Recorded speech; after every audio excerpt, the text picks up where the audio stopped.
She had sorted the shoes by size. That had taken an hour, maybe more, going through the crates with a measuring card, matching pairs, lining them up neatly against the wall. She had thought the care would show. She had thought they would see it. When the German women filed in and stopped and looked at the shoes and then looked away, she didn't understand at first. Then one of them spoke. A thin girl near the back, barely standing straight, said it quietly, almost to herself. "We will only dirty them." The nurse looked at the girl's feet. Then she looked at the floor. Then she looked at the other women, one after another. They were all the same, wrapped in rags, swollen, some bleeding through makeshift bandages that hadn't been changed in days. They were not refusing out of pride. They were refusing out of shame. The camp had been receiving women for 3 days by then. They came in groups, transferred from collection points farther east, former auxiliaries, clerks, telephone operators, girls who had been caught moving with retreating units and processed into the system without much clarity about what they were or what came next. They arrived exhausted, papers incomplete, names written in pencil on damp cards that had been folded and refolded so many times the creases had almost worn through. The American nurse who had sorted the shoes was named Margaret. She was 31, from Minnesota, had been in France for 8 months, and had developed the particular efficiency of someone who has learned that the work moves faster when you stop being surprised by what the work contains. She was not a soft woman. She was a precise one. She believed in clean supplies, accurate records, and doing things in the right order. She had not anticipated this.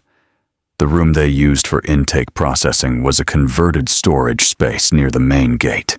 Stone floor, 2 small windows, a smell of damp that no amount of open air had fully removed. When the women came in that morning, 15 of them, the shoes were already waiting.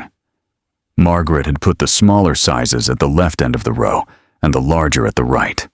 She had checked the laces. She had wiped each pair down herself. They stood in the doorway and looked at the shoes, and none of them moved. Margaret waited. She had learned that the first silence was usually just adjustment, people taking in a new space, recalibrating. She gave it a minute, then another. Then the girl at the back spoke. "We will only dirty them."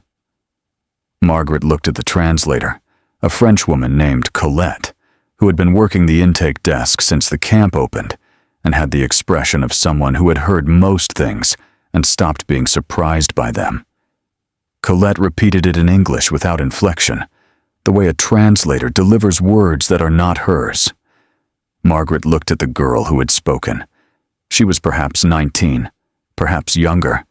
Hard to tell after weeks of road and weather had done their work on a face. She was standing with her weight slightly off her left foot, which meant the left foot was worse than the right. Her shoes, what remained of them, had been a pair of low leather boots at some point. Now they were held together with strips of cloth knotted at the ankle. The cloth was dark with old blood that had dried and been walked on until it was part of the fabric. Margaret said, "Let me see." The girl didn't move. Margaret said it again, in the slow German she had learned from a phrase book and 3 months of practice. "Let me see your feet." The girl looked at the floor. Then she looked at the other women, a quick glance, checking something.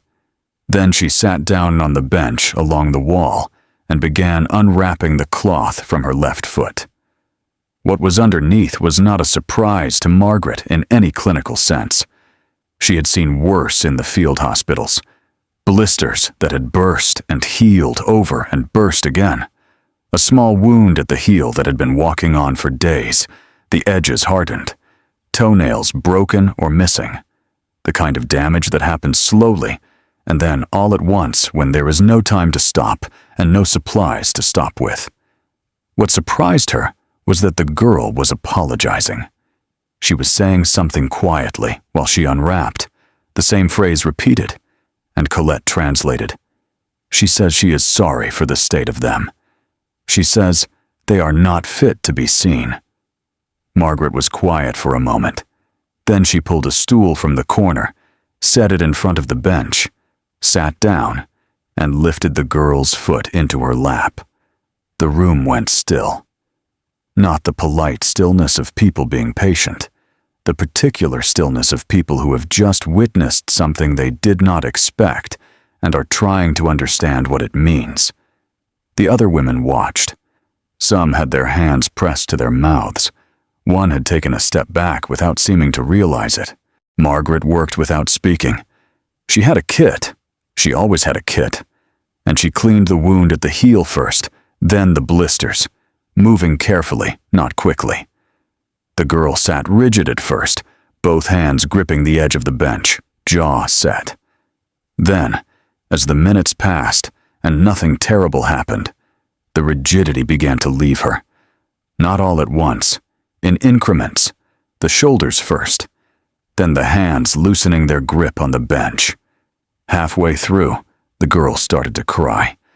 Quietly, the way people cry when they have been holding something for so long that the release happens before they decide to allow it. She didn't wipe her face.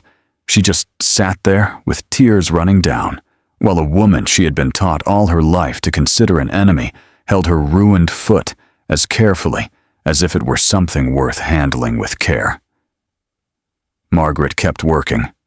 When she was done, she wrapped the foot in clean gauze, set it gently down, and looked up. The girl was looking at her. Her expression was not gratitude exactly. It was something more confused than that. The expression of someone trying to fit a new thing into a framework that was not built to hold it. She said something. Colette translated. She asks why you are doing this. Margaret considered the question. She had been asked versions of it before, in different rooms, by different people, and she had never found an answer she was entirely satisfied with. She said, "Because it needs to be done. And because you are here, and I am here. And this is what I know how to do," Colette translated.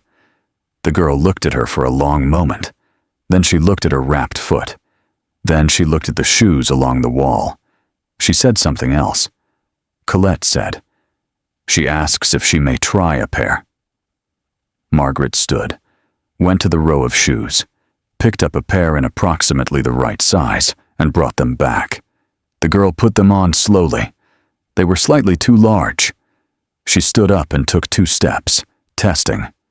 Then she looked down at her feet. Clean shoes, clean gauze visible at the ankle. And something in her face changed in a way that was difficult to name. Not happiness. Something quieter than that. The expression of someone who has just remembered that they exist in a body that is worth attending to. One by one, the other women sat down on the bench. Margaret worked through the afternoon. Her assistant, a young private named Dunn, who had been assigned to the intake team 3 weeks ago and had spent most of that time looking uncertain about everything, found his footing somewhere in the second hour. He stopped hovering near the door and started anticipating what Margaret needed before she asked for it. Gauze before she reached for it. Water when the basin needed refilling. A fresh kit when the first one ran low. He did not speak much. He did not need to. Colette translated when words were necessary and stayed quiet when they weren't, which was most of the time. The work had its own language. Some of the women had injuries that needed more than an afternoon's attention. Margaret made notes, flagged cases, arranged for 2 of them to be seen at the medical station later in the week. She wrote things down with the efficiency she brought to everything, but she was aware, in some part of herself she didn't examine closely, that the notes were not the point. By late afternoon, all 15 women had shoes. Not all of them fit perfectly. 2 pairs were too large and would need to be stuffed with cloth until something better came along. One woman had a foot so swollen that the only option was a pair of soft canvas shoes from the supply crate, which were not ideal for the weather, but were better than rags. Margaret made a note about that, too. When it was done, the women sat along the bench in their new shoes and their old coats and looked at their feet with the focused attention of people examining something they are not entirely used to having. The girl who had spoken first, the one whose left foot had been worst, was sitting at the end of the bench. She had been quiet since Margaret finished with her, not withdrawn, just internal, the way people go internal when something has happened that needs processing. Margaret was packing the kit when the girl spoke again. Colette translated. She says, "In the trucks, when we were moving, we stopped looking at our feet. We stopped looking at a lot of things. She says it is strange to look at them now." Margaret closed the kit. She looked at the girl's feet in the clean shoes, slightly too large, sitting side by side on the stone floor. She said, "Get used to it." It was not a tender thing to say. It was the kind of thing you say when you mean you are going to keep existing, so you might as well start paying attention to the fact. The girl understood it that way. She nodded once, slowly. The next morning, Margaret was crossing the yard when she saw the girl from the day before sitting on a low wall outside the barracks. She was looking at her shoes, just looking at them, not doing anything else, just sitting in the early light, looking at her feet in the shoes that were slightly too large, as though the sight of them was still something she needed to confirm. Margaret did not stop. She had other things to do, and the morning was already running late. But she noticed. She would notice it for years. The image of a girl sitting on a wall in the early morning, looking at her own feet, as though they were something she had just gotten back. 3 days later, when the women were transferred to a larger facility, the girl with the left foot found Margaret at the gate. She held out something small, a strip of the cloth she had used to wrap her foot, knotted into a small loop. Margaret looked at it. The girl said, in careful English that sounded like it had been prepared, "I kept one piece, for you to remember, that we were here." Margaret took it. She kept it in her kit for the rest of the war, wrapped around a pencil so it didn't get lost. After the war, it moved with her, into civilian life, different postings, different hospitals, the long, ordinary years that came after. She was never entirely sure why she kept it. A strip of dirty cloth from a girl whose name she hadn't caught. A girl who had walked on ruined feet until she believed they weren't worth cleaning. Who had sat on a bench in a stone room and cried without wiping her face, while a stranger held her foot as carefully as if it mattered. It had mattered. That was the thing Margaret came back to in the long years after, when she thought about that afternoon in the converted storage room with the stone floor and the smell of damp and the shoes lined up along the wall. Not the gesture, not the supplies or the gauze or the careful notes, just the fact of it mattering. The fact that in the middle of everything, the collapsed roads and the incomplete papers and the camps processing people-like inventory, there had been an afternoon where 15 women sat on a bench and someone knelt on a stone floor and said, without words, that what was broken was worth fixing. It had been enough. It had been more than enough.